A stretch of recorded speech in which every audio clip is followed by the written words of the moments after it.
My name is Angela, And my name is Rachel. and we are going to do our Spotlight research presentation on early childhood issues for English language learners. Okay, one of the major obstacles that ELLs face is poverty. Many ELLs come from low-income families, and so because of this, they live in low-income, segregated neighborhoods that lack community assets, and they often go to low-income, overcrowded, and segregated schools. And the communities also lack positive role models for the young children and good jobs for their parents. And there's also often a lot of gang activity, drug use, and violence, and that can affect the young children too. And they may not feel safe in the community because of these things. They also may lack transportation, and they may find it hard to concentrate and sleep, and they may be anxious or depressed because of the conditions that they're living in. Health is another major obstacle for ELLs.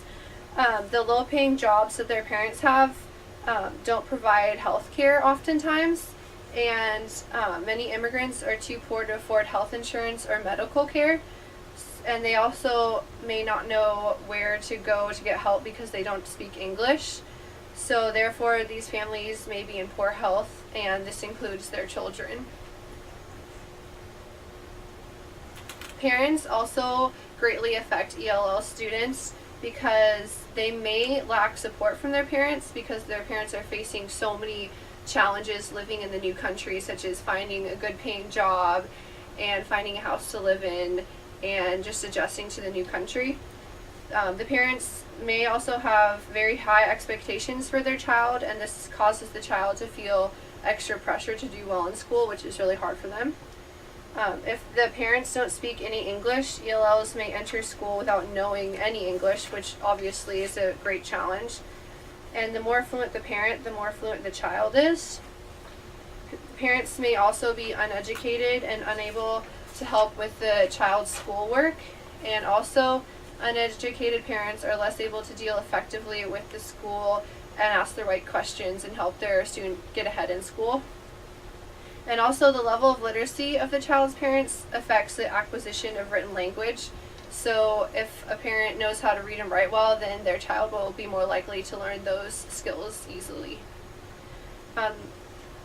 There's also many social obstacles for ELLs because they may face racism and bullying both in and outside of school. And they also face the bad connotation that society often places on immigrants. And because of this, they may feel like they don't belong at school with their peers, and they may feel isolated and alone. Cultural differences are also a big obstacle that ELLs face. There may be cultural differences between the home and the school regarding educational values and expectations. Cultural cues in one culture may represent something entirely different in another, and because of this, this can lead to a misunderstanding between the teacher and the student. There's many other obstacles that ELLs face. For example, they may face instability because they are constantly moving, and this interrupts their schooling. So they can be moving in between the U.S. and their native country or just within the U.S. And they also may have unstable home conditions where their parents aren't there all the time, so they face separation from their parents. They may arrive in the United States under traumatic circumstances. For example, refugee immigrants may be escaping violence, war, and political and religious persecution, and this has strong effects on the child. And they also may face fear and anxiety about being apprehended, separated from their parents, or deported back to their home country. And the next slide is about influential factors during school time. One of them is motivation, whether they have motivation to go to school or even do any homework or even want to be there. And the exposure that they have, as well as how old they are, can really affect whether they want to be there or not. The younger they are, they're usually more willing to be in school and learn a second language.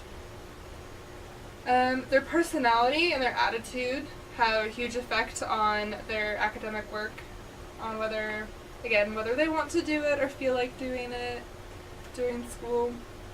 The literacy of the parents also affects how they do in school, because if their parents are very literate and can read and write in their second language, then it'll be more likely that they'll want to and they'll be better at it.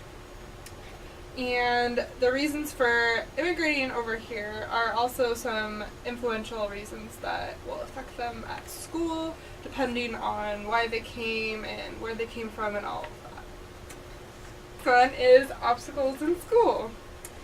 ELLs face a double challenge. They have to learn the subject on what they're learning in, as well as learning it in the second language that they're learning as well.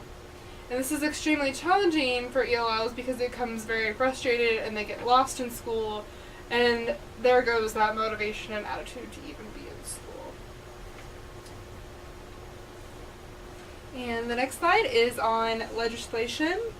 The standardized tests that they have for the students are very stressful for ELLs when they're trying to learn new language and keep up with the academic standards. And especially if they're new immigrants, then they're not going to be where the standards are whatsoever, and they are going to fall way behind, and they're going to feel like they're not meeting the standards because they came in late, but they're also trying to learn a new language and trying to learn the academics, which is very tough to do. It also doesn't, having the standardized tests and all these legislations doesn't let the teacher teach the way they want in a way they feel like will be beneficial for the students. Kind of relating back to Yvonne's story where she tried to teach in a way that would be beneficial for the students and where she felt like they would get more out of it and it would be a more fun way of learning, but she got in trouble for that because she wasn't following the standards and what she was supposed to be teaching them. And there's also a increased accountability for all students on their test scores. I mean, if they do poorly on the test, then that reflects badly on not just themselves but the teachers, and then that reflects badly on the district, and there can be major consequences if the school district looks bad for not having all the students met with the standard. And their learning environment is also very influential in their lives during school, because the teacher needs to have an organized space as well as different activities for the students, and always having those activities and what they're doing on daily routines so they know what they're going to be doing at what time every day. And for the teacher to be able to have safe havens for the students is really important, just like quiet spaces where they can go and do what they need to do or go work on a puzzle by themselves, and always have those options available for the students. And never pressure an ELL student to speak the second language. They'll do it when they're ready, and just always encourage them that when they're ready to speak the language and write and read in the language, then they will slowly come to it. But never force them to do that, because then they will want to shut down and they will not feel comfortable speaking the second language, or at least attempting it. Another thing that teachers can do is ask them how they feel about reading and writing in English and about their strengths and weaknesses, and that will kind of give you some feedback. You can do it in a questionnaire so it's more confidential and they don't feel like they're just telling you, and it might be easier for them to write it down versus telling it. And some language techniques that teachers can use to help with the ELLs is use a lot of nonverbal communication. That can really help, so they don't have to try and decode absolutely everything when you're just having a conversation or trying to get something across. And always accentuate certain and important words in a sentence, and emphasizing and repeating key words in the sentence. That will really help them. And also, like I'm doing, using gestures when you're talking will really help them figure out what you're trying to say, and kind of help decode what you're saying as well, and maybe if you're talking too fast. And another helpful thing would be to make outlines for the students when you're giving a lecture, because then they can follow along and refer back to those notes that you gave them in the outlines, so that they won't be as lost, or they can go back and be like, oh, this is what we were learning. So that can be really helpful. And doing hand-on activities is really helpful for them too. Just having that thing there or having someone there helping them one-on-one can just really boost that confidence for them.